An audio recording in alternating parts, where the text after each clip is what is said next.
quando a gente vai falar em sorriso gengival, primeiro a gente precisa conhecer algumas referências do que é considerado o sorriso padrão, né? O sorriso que ele é esteticamente aceitável. Eu, Karina, particularmente, não gosto muito de regras, eu acho que a estética é muito subjetiva, mas nós temos que ter um norte, né? Então, quando a gente fala em sorriso padrão, para depois a gente falar o que é considerado um sorriso gengival, nós temos alguns livros, alguns artigos, a literatura, ela nos mostra o que é considerado um sorriso padrão e esteticamente aceitável.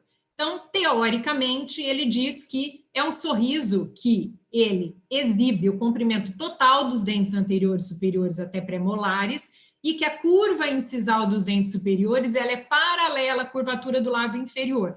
É muito difícil a gente encontrar um sorriso padrão desse jeito, e como o Ferrão costuma brincar, ele fala que quem sorri mostra molar é feio, né? Então, quando a gente fala em estética, a gente segue essas regras, mas a gente sabe que ela é um pouco subjetiva. E diz também que os dentes anteriores, quando a gente sorri, eles devem tocar ligeiramente o lábio inferior. Isso, gente, é padrão, isso é teoria, tá? Mas nós sabemos que nem todos os pacientes, mesmo os pacientes que vão ser reabilitados ou que vão ser tratados com toxina ou com qualquer outra terapia, a gente consegue atingir, né, essas regras aqui, e isso não quer dizer que ele vai ser um paciente mais ou menos bonito, estética mais ou menos favorável ou desfavorável. E quando nós vamos fazer essa avaliação e essa análise desses pacientes, nós temos algumas variáveis, né, quando nós vamos avaliar o sorriso do nosso paciente. Dentre essas variáveis, que eu vou falar rapidamente aqui sobre cada uma delas, nós temos que avaliar o quê? Idade, condição muscular, a relação dento-periodontal e o gênero, porque isso muda muito o meu planejamento, né, da terapia que eu vou indicar, do tratamento que eu vou indicar para esse meu paciente. E quando eu falo primeiramente em gênero, nós sabemos que exposição de gengiva em homem é diferente de mulher. Então, eu vou mostrar aqui para vocês até um artigo que fala sobre isso, que mulher ela expõe mais gengiva do que homem. Então, o que me interessa isso? Karina, por que eu preciso saber que homem mostra menos gengiva do que mulher? Porque quando eu for lançar a mão de uma aplicação de toxina botulínica para sorriso gengival, se eu abaixar demais o lábio de uma paciente minha mulher, eu posso deixá-la com um sorriso masculinizado. Então, a gente sempre precisa ter esse cuidado para eu não masculinizar, não envelhecer a minha paciente, que eu vou conversando com vocês aqui ao longo da apresentação, tá certo? E esse trabalho aqui, ele fala também que mulher expõe mais gengiva do que homem. Então, a prevalência do sorriso gengival, ela é maior em mulheres do que em homens. Vou mostrar um outro artigo mais para frente também que comprova isso. E esse trabalho também mostra para a gente o quê? Que essa exposição, né, da gengiva, ela vai diminuindo fisiologicamente ao longo dos anos. Então, vocês estão vendo essas curvas aqui, né? A cada década, o tanto que a nossa musculatura ela vai tendo uma frouxidão. Então, nós temos também que orientar os nossos pacientes que, ao longo dos anos, quem tem um sorriso gengival na juventude pode chegar na idade mais idoso, mostrando menos gengiva, já sem necessidade de nenhuma intervenção, tá certo?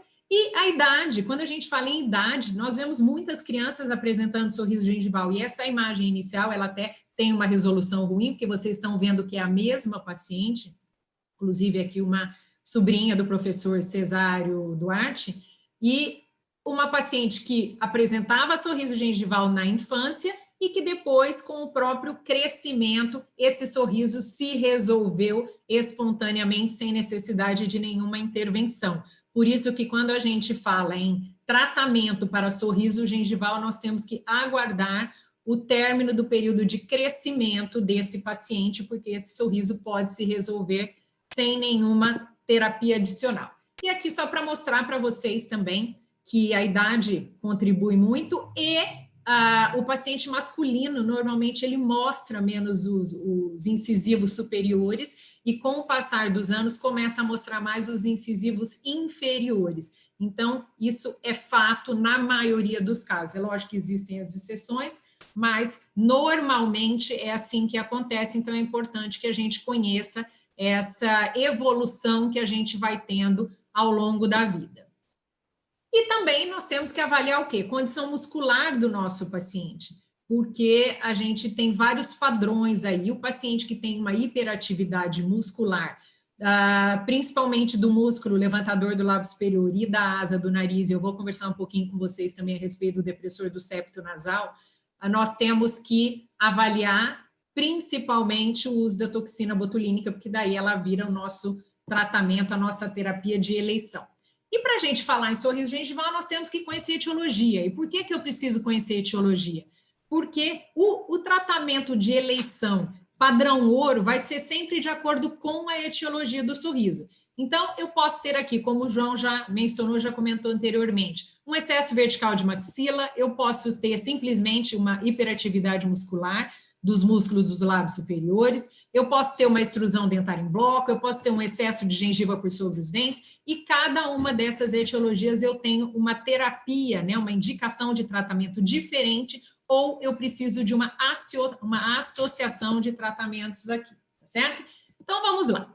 Para a gente falar em o que é considerado sorriso gengival, a gente puxa a literatura, a literatura ela é bem vasta, tá? Então, a gente encontra muita coisa falando sobre sorriso gengival. Então, eu gosto muito desse trabalho da Mayra Seixas, porque ela faz um checklist muito legal sobre a avaliação do sorriso como um todo. E aqui ela mostra que o sorriso gengival, ele é considerado um sorriso gengival acima de 3, 4 milímetros, que até 3 milímetros de exposição de sorriso, ele não é considerado sorriso gengival. Aí nós temos um outro trabalho aqui também, que mostra que a exposição de gengiva maior do que 3 milímetros também é considerado sorriso gengival. A gente brinca muito com essa imagem que a gente usa em aula aqui, que aqui o Ferrão fala que essa paciente, ela doa osso da maxila para o ilíaco, né, e não o contrário. Então, a gente tem vários artigos falando para a gente o que é considerado sorriso gengival. Então, esse outro aqui mostra para a gente que acima de 4 milímetros é considerado sorriso gengival, e nós temos uma prevalência em 32% dos casos, de 3 a 4 é um sorriso médio, abaixo de 3 milímetros é considerado um sorriso alto, aliás, baixo. E o que é importante a gente ressaltar aqui? Nem sempre o paciente que tem uma exposição maior de gengiva, ele tem uma estética desfavorável. Por isso que a gente sempre fala que na nossa anamnese é muito importante a gente escutar o nosso paciente, né? Nós temos 2 ouvidos e uma boca que é para a gente ouvir mais e falar menos. Então, a gente pode sim explicar para esse paciente, falar que nós temos alternativas, né, de terapia para correção de sorriso gengival, mas nem sempre esse sorriso gengival incomoda o paciente. Então, a gente segue um pouco da literatura, mas a gente tem que seguir também o que o nosso paciente tem para falar e qual é a queixa dele, tá certo?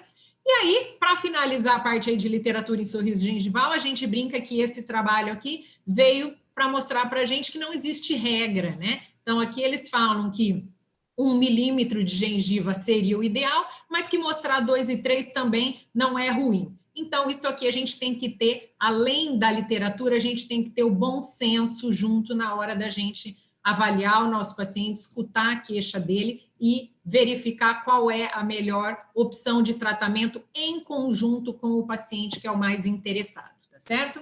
E aqui tem um trabalho que fala sobre dimorfismo, né, sexual e que, como eu já comentei anteriormente, que mostra que realmente a prevalência ela é maior em mulheres da apresentação do sorriso gengival do que em homens, tá certo?